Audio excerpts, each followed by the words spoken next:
Hello and welcome. We all know just how crucial professional English communication is for moving your career forward. So today, we're going to start a little journey together, a journey to help you master these skills with total confidence. You know, a lot of us can feel a bit hesitant or even nervous when it comes to speaking and writing in English at the office, right? Maybe it's that feeling when you want to share an idea in a meeting or you have to send a really important email. A lot of us have been there. But don't you worry, because there are some really solid solutions for this. So, over the next few minutes, I'm going to introduce you to the essential toolkit you need to communicate with real confidence. Trust me, this can bring about some big changes in your professional life. Ready? Let's get started. Okay, first up, the foundation of any office day is clear, effective writing. So let's start by looking at some of the writing tools that make our daily communication so much easier. The most important one, of course, is email. These are basically digital messages that we send for both formal and informal business purposes.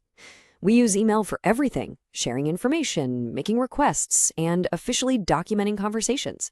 It's our go-to tool. Next up is the memo, which is short for memorandum. Now, these are short official notes used to communicate with teams or departments within an organization. You'd use a memo for things like announcing new policies or just reminding everyone about something important. And this comparison chart really helps us see the difference between the two. You can send an email to people both inside and outside the company, but a memo, that's strictly for internal use. Memos also tend to be a bit more formal.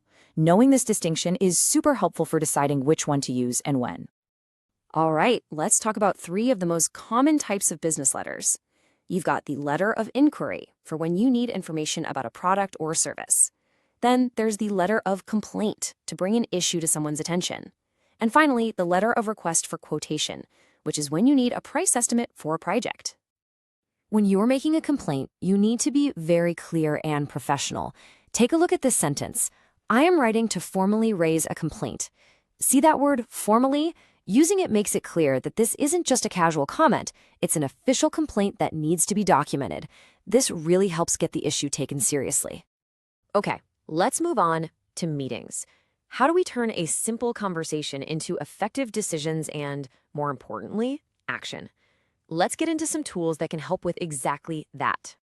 Think of an agenda as the roadmap for your meeting. It's basically a list of all the topics that need to be discussed, usually in order of importance. A good agenda keeps everyone on track and focused. And a great agenda has a clear structure. It starts with a welcome, moves into project updates, then dives into the main discussion points, and always ends by deciding on the next steps or action items. And of course, you leave some time for Q&A. This structure prevents the meeting from going off the rails. After a meeting, not everyone's going to remember every little detail, and that's where meeting minutes become so important. Minutes are the official written record of what was discussed, what was decided, and who is supposed to do what. It creates clarity and accountability for everyone involved. When you're putting together effective minutes, make sure you include these key things: the date, time, and who was there. What were the key decisions made? What are the specific action items? Who is responsible for them, and what are the deadlines?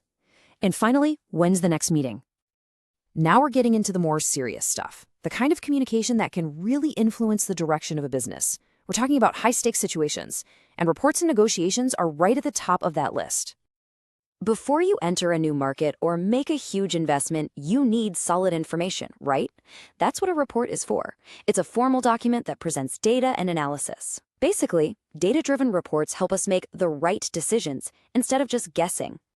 A good business report has a very specific structure. Its key parts are the executive summary, which is a quick overview, a deep dive into the market, an analysis of your competitors' strengths and weaknesses, financial projections, an assessment of potential risks, and finally, your clear recommendations based on all that data. Negotiation isn't about arguing. It's a strategic process for reaching an agreement that benefits both sides.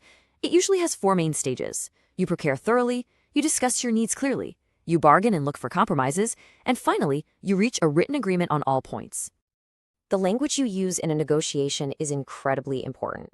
A phrase like, "let's find a middle ground," is so powerful. It shows that you're not just focused on winning, you're focused on finding a solution together. It signals a collaborative mindset, and that's key to success. So how can we use all of these communication skills to build your career and land that dream job? Well, this is probably the most powerful part of our toolkit, so let's take a look. When you apply for a job, you're essentially presenting a package with three key components. First, your resume, which summarizes your experience and skills. Second, your cover letter, where you explain why you're the right fit for the job. And third, the interview, which is your chance to bring it all to life. Your cover letter needs a strong opening. Look at this example.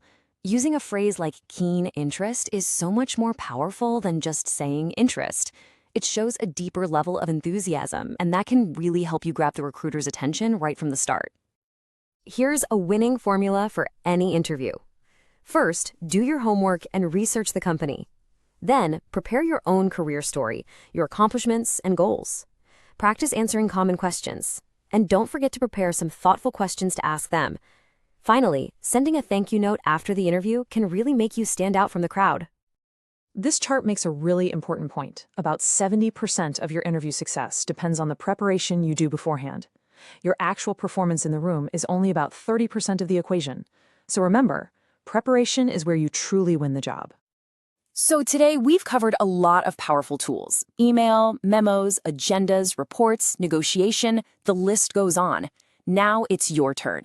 Which one of these tools are you going to master first to kickstart the next chapter in your career? Think about it, take action, and go for it.